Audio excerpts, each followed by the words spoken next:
Aquele que leva a preciosa semente andando e chorando, voltará sem dúvida com alegria, trazendo consigo os seus molhos. Amém? Diga comigo assim: grandes coisas fez o Senhor por nós. Por isso estamos alegres. Gostei. Deus abençoe os irmãos. Queridos, cada salmo uma história. Até pouco tempo eu tinha um pensamento de conotação de evangelismo pessoal com o salmo de número 126. Por causa daquele que semeia com lágrima, voltará consigo trazendo seus feixes, com alegria. E essa igreja conhece muito bem o que é evangelismo pessoal. Porque dentro da Assembleia de Deus, irmãos, existe o maior pregador de todos os tempos. Talvez até os irmãos possam me dizer quem é. Qual foi o maior pregador? Qual é o maior pregador de todos os tempos? Os irmãos conhecem as irmãs? Quem? Os irmãos? Os irmãos disseram Jesus. O maior pregador que existe, irmãos, é o testemunho.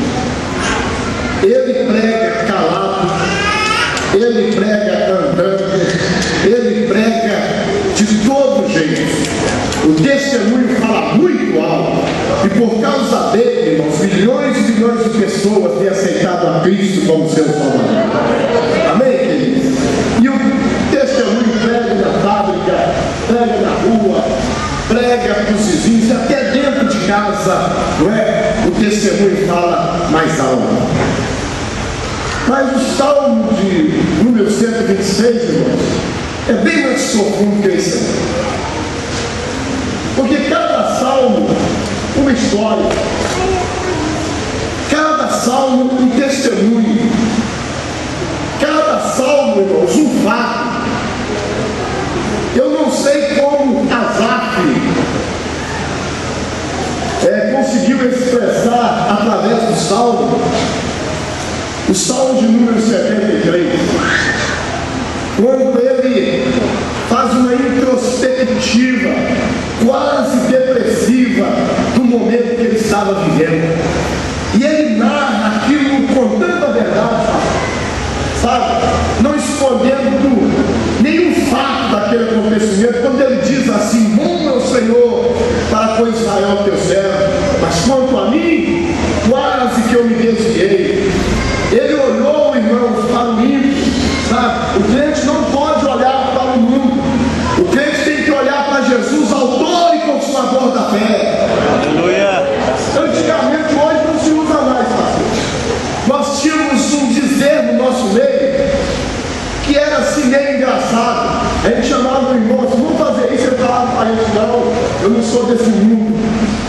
E o irmão me entristeceu uma vez quando ele me chamou para ir num lugar, e eu falei com ele assim: não, eu não sou desse mundo. Eu falei: eu tinha uma cisma que você era um ancião. Você parece um ET, você entendeu? Eu fiquei revoltado durante muito tempo para aquele negócio. Mas o crente, irmãos, ele tem uma visão melhor e maior de que o mundo aí fora. Enquanto eles estão pensando na miséria, nós somos abençoados por Deus em qualquer situação, sabe? Nós estamos vendo o amanhã, o futuro. E Asaf quase que se desviou, mas logo na frente ele disse assim: até que eu entrei no santuário de Deus. O santuário de Deus, irmãos, é a presença de Deus. A vida é ruim enquanto nós estamos olhando para o mundo, mas quando nós voltamos a olhar para Deus, irmãos, as coisas ficam maravilhosas. Amém, querido? Não sei como Davi conseguiu colocar música no Salmo 51. Quando ele expressa aquele momento de angústia, de pecado, de depressão, e ele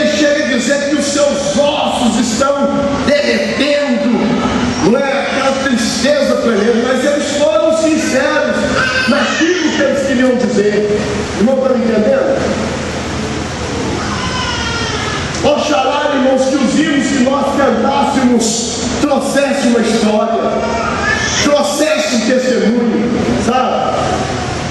Há pouco tempo atrás, um moço cantou um hino na igreja. O nome dele é Charlie Brown. O meu é Jorge. Entendeu?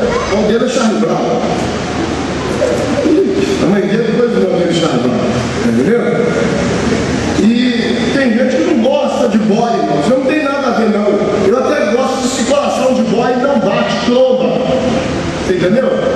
Boy não toma mesmo, chuta dele. Não é problema dele. Mas tem gente que não gosta de boy. Eu gosto. Um dia eu estava passando na rua, um gritou e falou comigo: "Eu sou galego." Até pegando fogo, entendeu? Aí eu olhei para ele e falou assim: "Você é peixinho de Jesus." Um irmão virou para mim e falou: "O que esse cara está querendo dizer?" Eu falei: "Está querendo dizer que Jesus me ama." Aleluia. Quem é peixinho de Jesus aqui? Levanta a mão. Aleluia. Então você também é peixinho de Jesus, não é? E o Charlie Brown, irmãos, contou, foi cantar um hino e contou para nós como Deus havia dado para ele o hino. Diz ele que estava chegando da vigília, 3 horas da manhã, ele e a noiva dele no carro. 3 horas da manhã, os dois no carro. Hoje não tem nada com isso também, não. Certo? Você vê que coisa terrível. 3 horas da manhã, os dois dentro do carro. Entendeu? Ele é a noiva dele.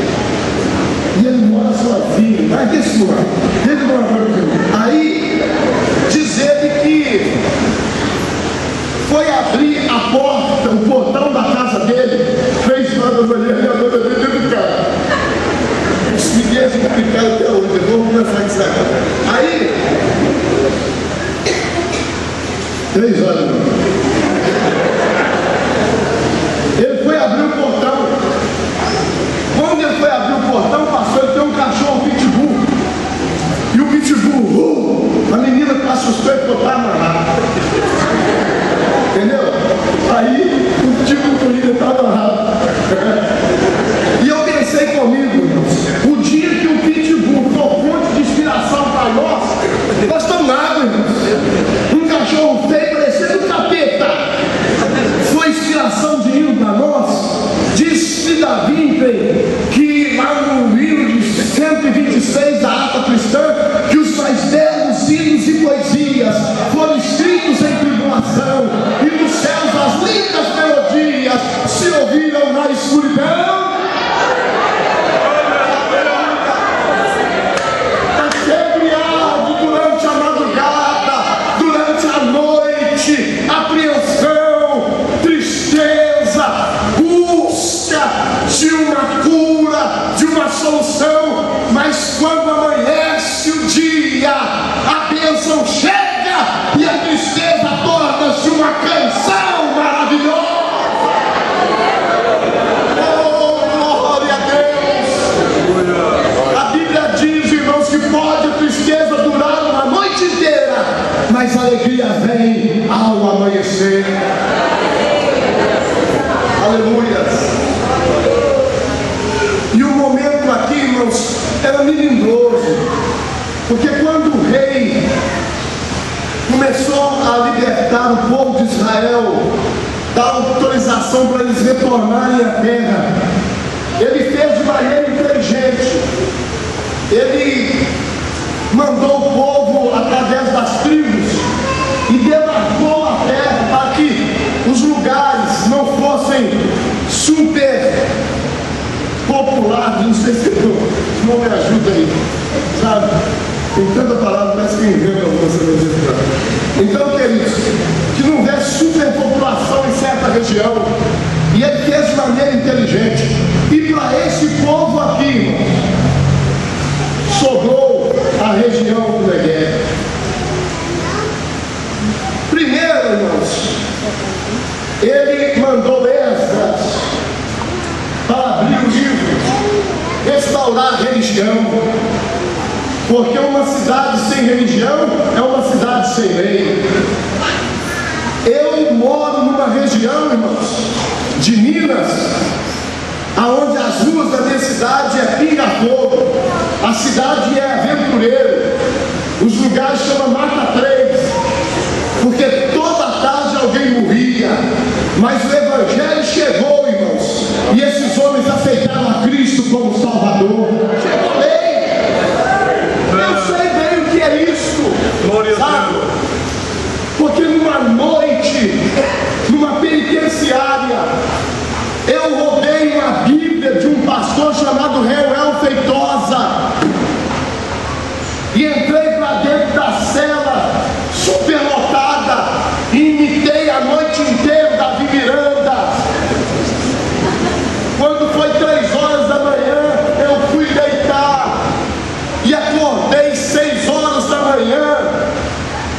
tinha um tal de Edson Cordeiro, que é o maior 7-1 do Brasil. 7-1, irmãos, são penas pequenas, vocês são advogados, sabem disso. Ele conseguiu 700 anos do 7-1. Ele vendeu a lua para a mãe dele. Sujeito, eu acordei pela manhã, o maior mentiroso que o Brasil conheceu. Eu acordei pela manhã, ele estava com aquela Bíblia aberta, sentado com 2 lágrimas no olho. E eu virei para ele, e aí, Edson? Ele falou, moço, eu achei Jesus. Eu encontrei Jesus 4 anos depois. Edson Cordeiro, irmãos, era o vice-diretor da penitenciária de Neves. 4 anos depois, o diretor, na época dele, não teve uma rebelião. Hoje ele é pastor no Mato Grosso.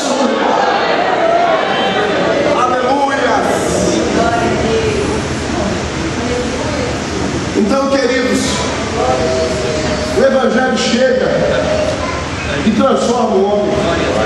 Eu conheci um tal de Geraldo, irmãos, que tinha mais de 50 mortes nas costas. Ele aceitou Jesus como Salvador em Belo Horizonte.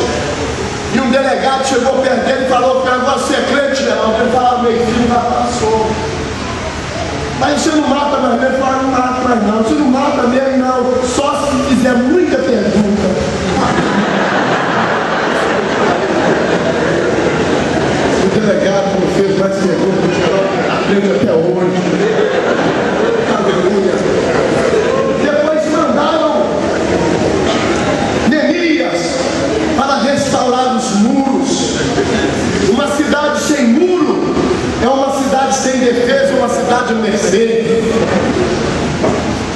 Sabe por que nós completamos 100 anos e estamos aí, pastor? Porque nós somos edificados dentro da doutrina. Alguém pensa que a doutrina acabou? Acabou não, Senhor, a doutrina continua. Nós ainda estamos lendo Bíblia nas nossas igrejas. Aleluia. E assim o povo retornou para a sua terra. Mas para este povo, irmãos, foi dado a eles a região do Negueb. Deixe-me falar um pouco sobre o Negueb. O Negueb, na época das águas, não é, pastor Luiz? É um manancial de águas. Alguém que olha o Negueb e vê ali muitas águas. Mas no primeiro raio de sol, quando vem o sol, torna-se um deserto causticante, sem vida, sem condição de produção. E foi aquele lugar que foi dado a essa tribo. Eles se sentiram humilhados, irmãos, porque estavam as famílias, os filhos, para serem abastecidos. E como tirar subsistência na areia? A terra estava a 1,5 metro de profundidade, o resto era areia. O senhor viajou no Alto de Minas comigo? O senhor lembra aquele homem todo amarrado de arame que nós encontramos na cidade? Que sequidão, pastor! Eu sei que o sujeito lançar a semente, irmãos, enxugar a testa com suor e lágrima e pensar assim, mais uma dívida no banco, porque é impossível colher. Tem gente que diz que a terra é mais valiosa do que a semente. Não, senhor. A semente não pode ser julgada em qualquer terra. Tem que preparar a terra. Sabe por que nós estamos aqui, irmãos? É porque nós somos lançados em boa terra. Aleluia. Olha, pastor Luiz, nós aceitamos Jesus e os nossos filhos também estão aqui. Isso é prova que a terra é boa. Aleluia. Mudou as cores, os hinos, o modo de vestir, mas o Deus continua sendo o mesmo. E os teus filhos ainda falam línguas estranhas. Na sua casa tem língua estranha, levanta a mão e adora. Aleluia. Porque a semente foi lançada chamado Negueb. Tirar o sustento dali, irmãos, era quase impossível. E as nações vizinhas, quando viram aquilo, zombaram deles, criticaram, e eles choravam diante daquela situação. Tem hora que aparecem os Neguebs diante de nós, e nós temos que se virar nos 30, como diz o outro. Há pouco tempo minha filha mais velha me chamou, um domingo, 4 horas da tarde, disse: pai, vem cá. E falou: senta aí. Eu tenho medo, irmã, quando filha me chama, sabe, dá para tremer na base. Não sei se isso acontece com os irmãos. Ela falou: senta aí. E eu peguei, não posso perder a pose, né? Mas sentei, e ela falou: deixa eu contar para o senhor, eu tenho servido a Deus ao lado do senhor, pai, desde a minha infância. O senhor já sentou-nos na mesa sem ter nada e fez nós agradecer a Deus pelo alimento. E eu sei, pai, que o alimento apareceu, mas nós ficamos ao lado do senhor. Sempre cantei na mocidade, regi na mocidade e fui do lado do senhor, pai. Mas agora eu estou completando, acabando o meu ginásio e estou vendo o filho de todo mundo fazendo faculdade, pai. Eu queria fazer a minha faculdade. Meu salário era R$260, R$360. E eu virei para ela e o Negueb apareceu diante de mim. Eu disse para ela: mas você vai fazer a sua faculdade, minha filha? Ela disse: como? Eu falei: quanto que é a sua faculdade? Ela falou: R$650 por mês.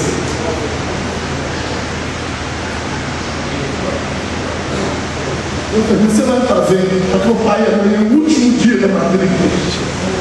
E eu disse: quanto? R$550. Eu não tinha dinheiro para comprar o pão no dia da manhã. Eu disse para ela: você vai fazer a sua faculdade, porque o meu Deus é o seu Deus.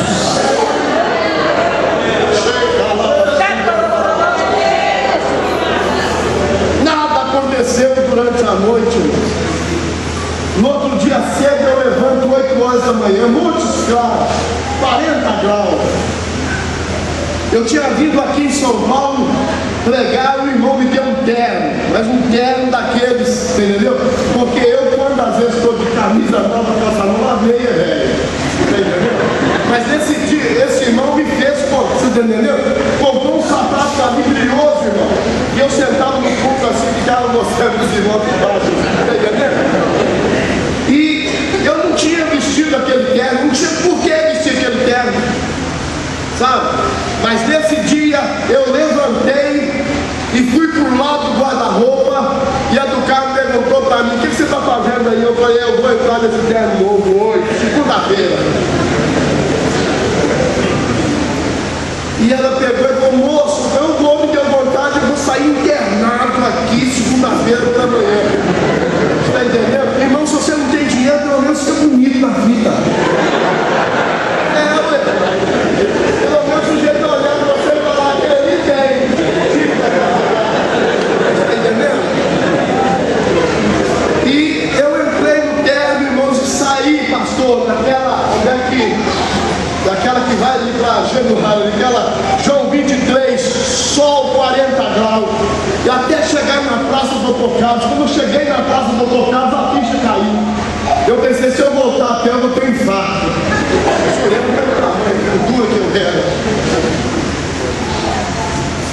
E fiquei na praça pensando: se eu chegar, o tempo cede desse jeito, o pastor Paulo vai perguntar se eu estou doente, né? Chega uma irmã, falou comigo assim: o senhor é o pastor Jorge Carlos da Costa? Foi sou. Deus mandou ter um encontro com o senhor hoje. Mas eu falei: falei, meu Deus, eu não conheço esse homem. Eu só vejo, eu só ouço ele, a voz dele pela rádio. Eu não conheço ele.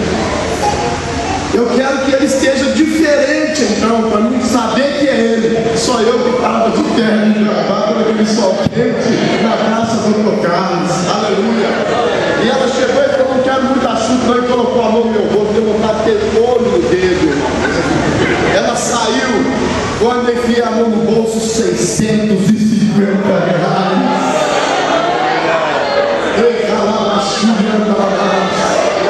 Eu vim dizer para você nessa noite que Deus vai te dar vitória.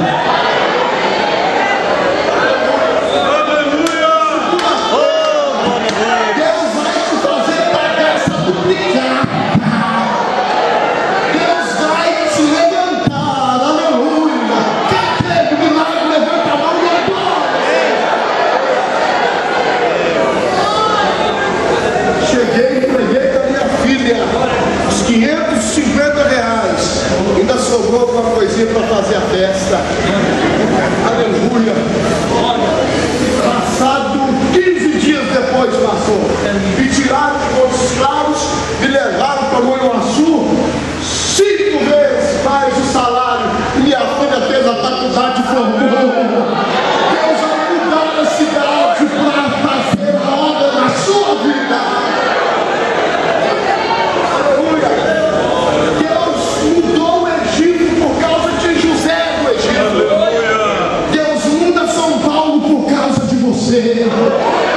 Coloca a mão no Senhor e diga para ele: Deus tem compromisso com você. Quem tem compromisso de Deus, levanta a mão e adore a ele.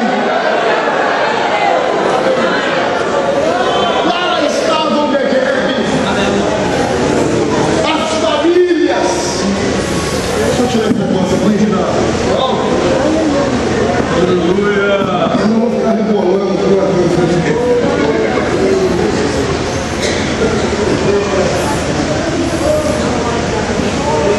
E as famílias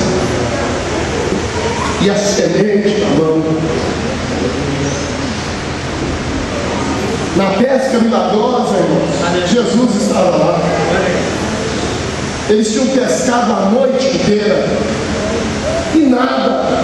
Jesus chega e fala assim: joga a rede à direita do barco. Se Jesus mandar, é fácil. E vai dar certo. Mas lá era eles e o Negueb e a situação. Mas eles lançaram a semente no Negueb.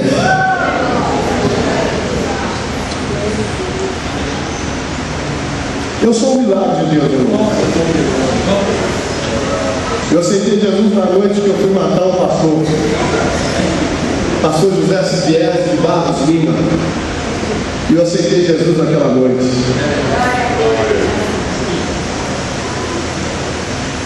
Eu era o terceiro nome do esquadrão da morte para ser exterminado. Procurado pela polícia do Brasil todo. Mas Jesus Cristo veio salvar e libertar o que tinha perdido. Aleluia. Eu não vivo disso não, esse testemunho não. Eu vivo do Deus da minha salvação.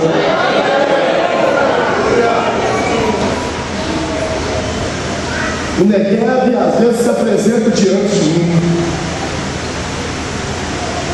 mas Deus tem sido fiel. Em 1987, nós fomos enviados para João Pinheiro. E Bárbara, essa menina que cantou aqui ontem, essa negona bonita aí que vocês estão vendo, começou a tossir. E a tosse foi aumentando. Alguém disse que era coqueluche, que isso era curado até pelo sereno da madrugada. Mas de repente, irmãos, abriu-se uma ferida nas costas de Bárbara. Quando ela tossia, ela tossia na parede. A situação era tão terrível, pastor. Depois de 3 meses eu pude levar minha filha no médico. Cheguei em Patos de Minas, um médico presbiteriano, olhou Bárbara e disse assim para ela: mãe, Bárbara está com câncer nos 2 pulmões. A área cardíaca de Bárbara está alterada. Quando essa menina tosse, ela sente a presença da morte, de tanta dor. Pede Jesus para levar Bárbara.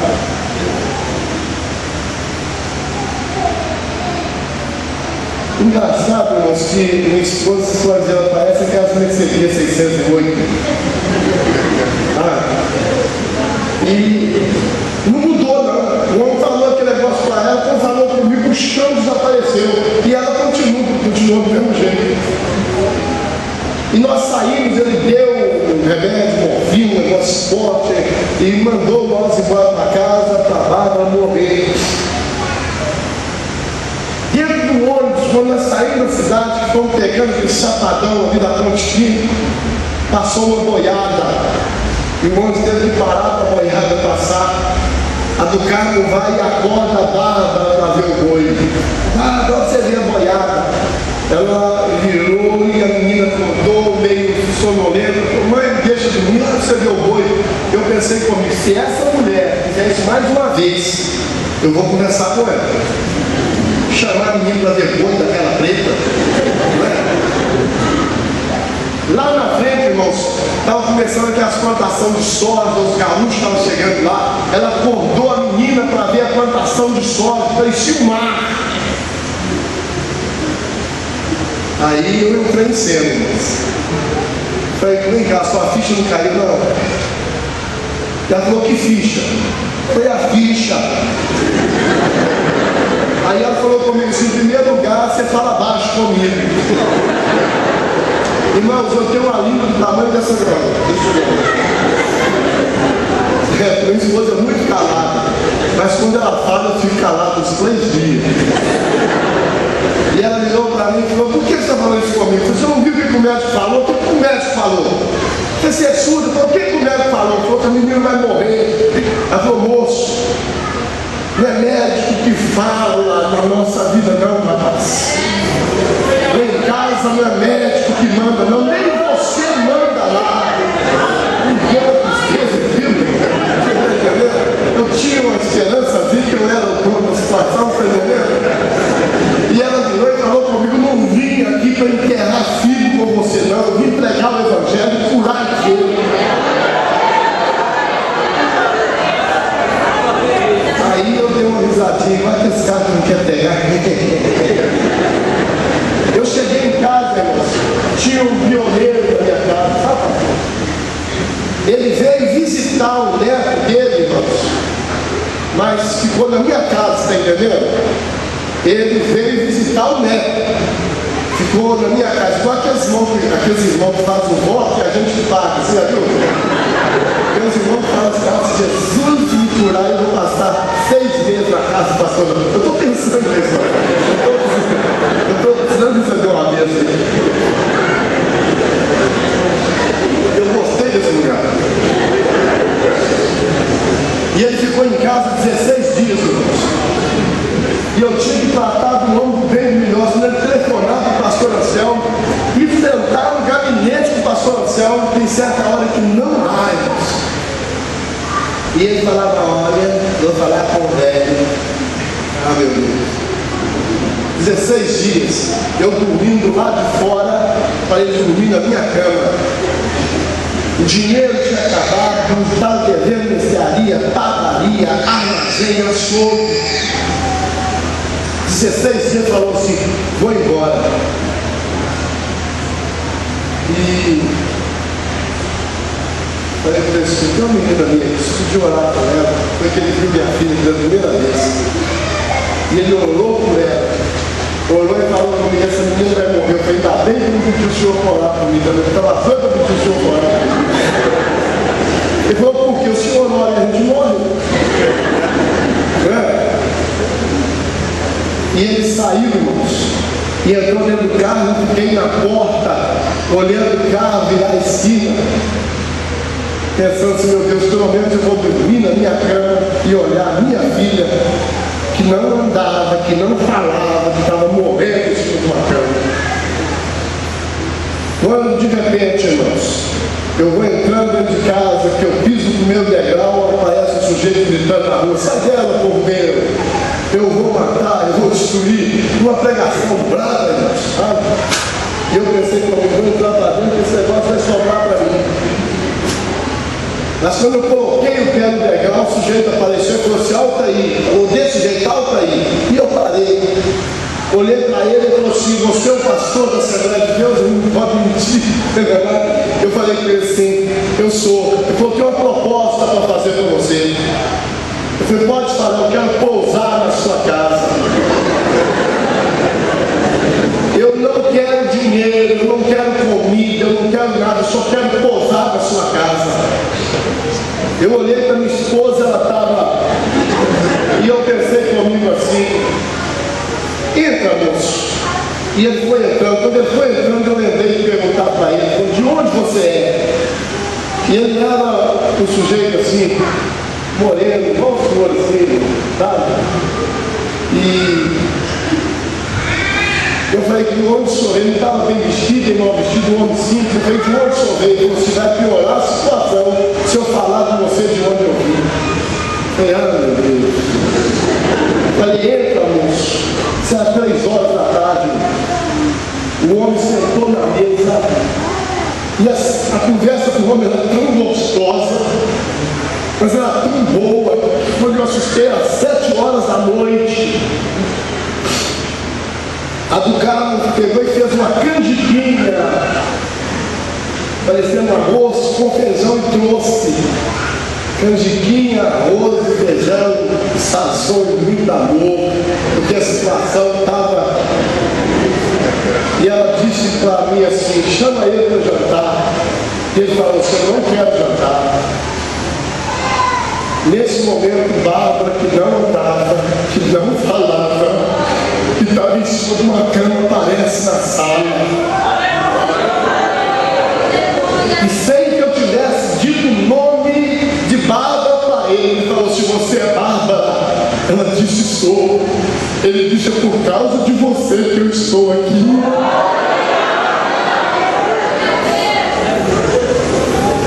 Aleluia. Bárbara veio e sentou no colo do homem, ele socou ela, voltou para o berço. Naquela noite, irmãos, eu dormi até 4 horas da manhã. Nós levantávamos 10 vezes, 11 vezes da noite para limpar a menina, para cuidar da menina, para dar remédio, porque a dor era tremenda. Eu acordei desesperado porque Bárbara não tinha chorado. Corri do berço. Quando eu olhei, irmãos, a dor tinha voltado no rosto de Bárbara. Eu virei Bárbara de costa, a ferida tinha cicatrizado. Aleluia! Eu balancei ela, ela olhou para mim, sorriu e falou: pai, deixa eu dormir, eu estou cansada. Tem muito tempo que eu não durmo. E eu comecei a gritar dentro de casa, do carro acordou e correu para o berço. E ela baixou, a mãe dela disse: mãe, ele veio aqui, tocou em mim e a enfermidade desapareceu. Nós estávamos, irmãos, chorando, glorificando a Deus. Eu lembrei do homem que estava dormindo na minha casa, que eu tranquei a casa por dentro, escondi a chave para que alguém tivesse que sair e falasse comigo.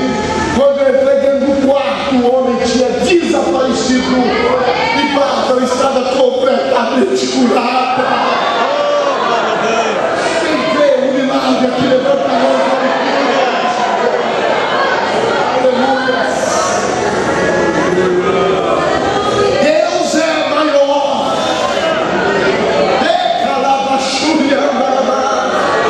Deus é maior do que está acontecendo com você. Deus é maior do que aquele que impede os seus sonhos.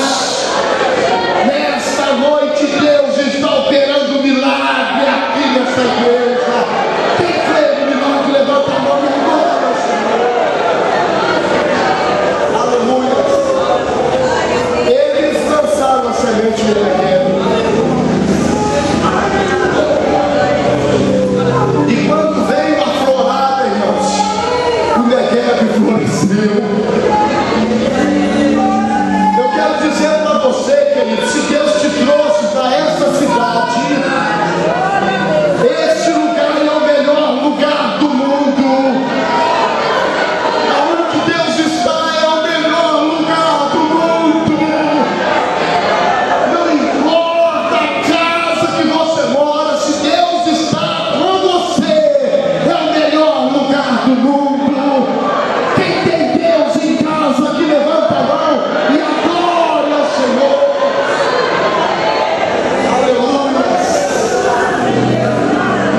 remido no sangue de Jesus. Eu me lembro, queridos, que tinha uma Bíblia enferrujada no estante da minha casa, aberta no Salmo 91, que ninguém usava. Eu fui lá e coloquei a Bíblia debaixo do braço. Cheguei numa ponte que tem lá no meu bairro, no Rio Sujo. Tirei um 38 que eu andava com ele, naquela época era arma, hoje é espoleta. Era meu companheiro inseparável, joguei ele dentro daquele rio e coloquei a Bíblia debaixo do meu braço, e até hoje ela tem sido minha companheira. Aleluia! Mudou a minha vida, tem sido meu sustento e da minha família.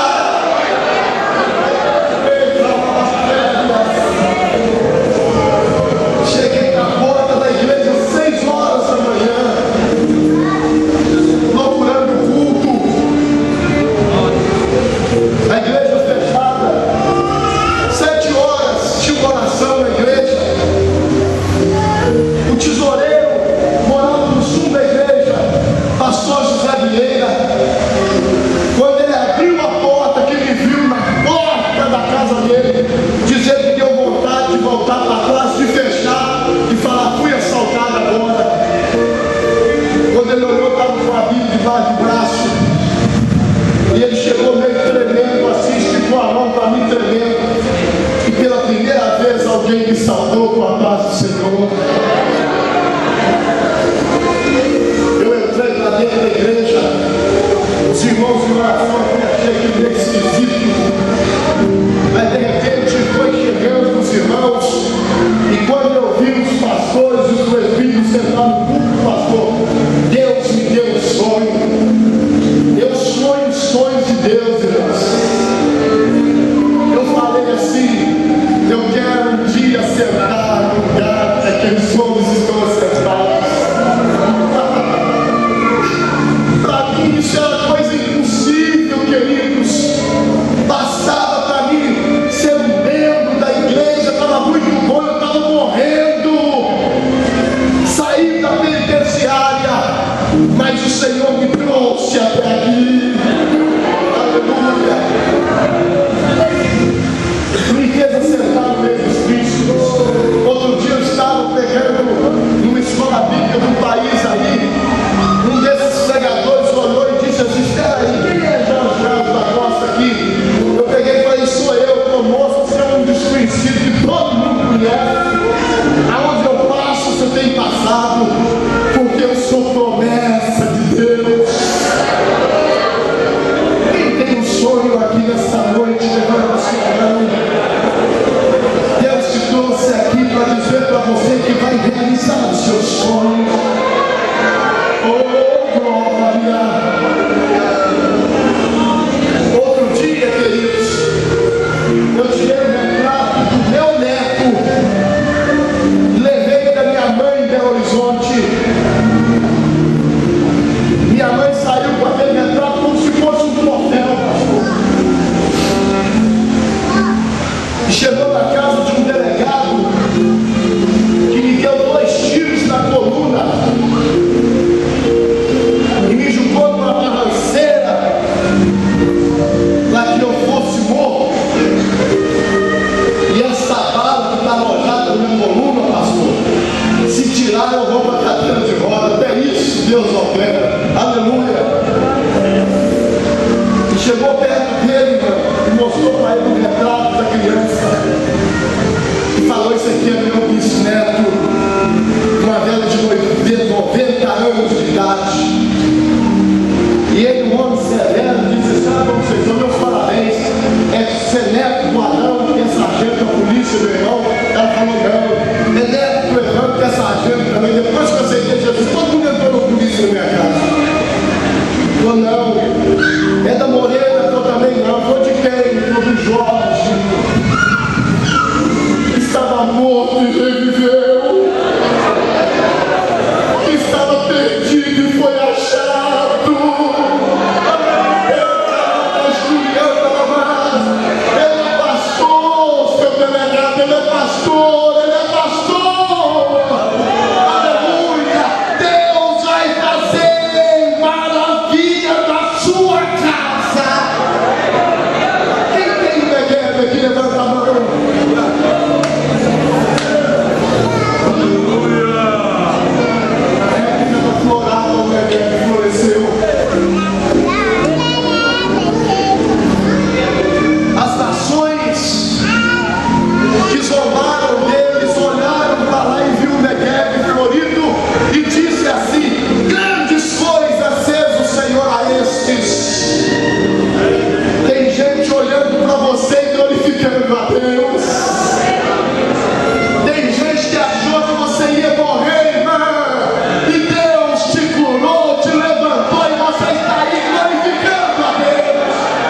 sua vida.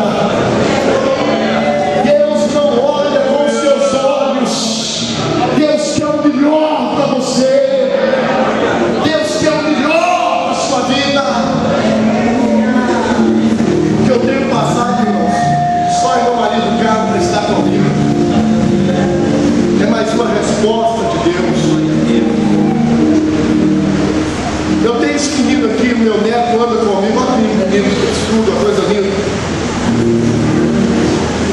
Esse menino adora chocolate, irmão. De vez em quando eu como um chocolatezinho para ele, mas eu não posso ficar dando chocolate a esse menino o tempo todo, que faz mal. Deus não está preocupado com aquilo que você gosta. Deus está trabalhando naquilo que você precisa. Deixa eu te dizer uma coisa aqui. Deus trabalha no turno da noite. Outro dia eu passando na livraria, eu vi um livro que chamou a atenção. Deus trabalha no turno da noite. Deus trabalhou essa noite inteira para te trazer aqui, para dizer que te dá vitória. Deus está trabalhando a noite inteira para que você amanhecesse vivo e cheio da graça de Deus. Quem crê que Deus trabalhou a noite inteira? Às vezes Deus trabalha, irmãos, até naquilo que nós não estamos vendo, que nós não estamos percebendo. Deus está trabalhando. Uma moça estava pregando o evangelho na Índia, e o trabalho maravilhoso, Jesus salvando uma região difícil, a Índia é difícil, e Deus fazendo uma grande obra. De repente, dores no estômago, dores terríveis, e de repente o salário que vinha dos Estados Unidos atrasou. Agora dor, enfermidade, salário atrasado. Na região onde ela estava, irmãos, a única coisa que os irmãos tinham para oferecer para ela como alimento era aveia. E ela detestava aveia. Mas a única coisa que tinha era aveia. Irmãos, eu não comia farinha, não. Uma vez que ele molesta, meu irmão fez uma fechada e colocou farinha no meu prato. Eu falei, não quero. Ela falou, come, meu Jorge, farinha é boa. Eu falei, não existe farinha boa. Essa é da Bahia. Eu falei, pode ser de onde vier, eu não vou comer. E deixei o prato. 4 anos depois, eu estava trabalhando na aldeia ainda de Machacalice, no norte de Minas. E uma manhã eu levantei, só tinha farinha e feijão, mas que farinha gostosa. Até hoje eu como farinha, você sabia? E toda farinha que eu como, eu lembro daquela farinha lá do norte de Minas. Sabe por que você está fazendo gracinha, querido? É porque as coisas estão boas para você. Sabe por que nós só vemos no culto, nós viemos no culto de domingo? É porque o salário está chegando um dia dentro de casa, sabe? E nós estamos sem tempo. Sem tempo. Aveia.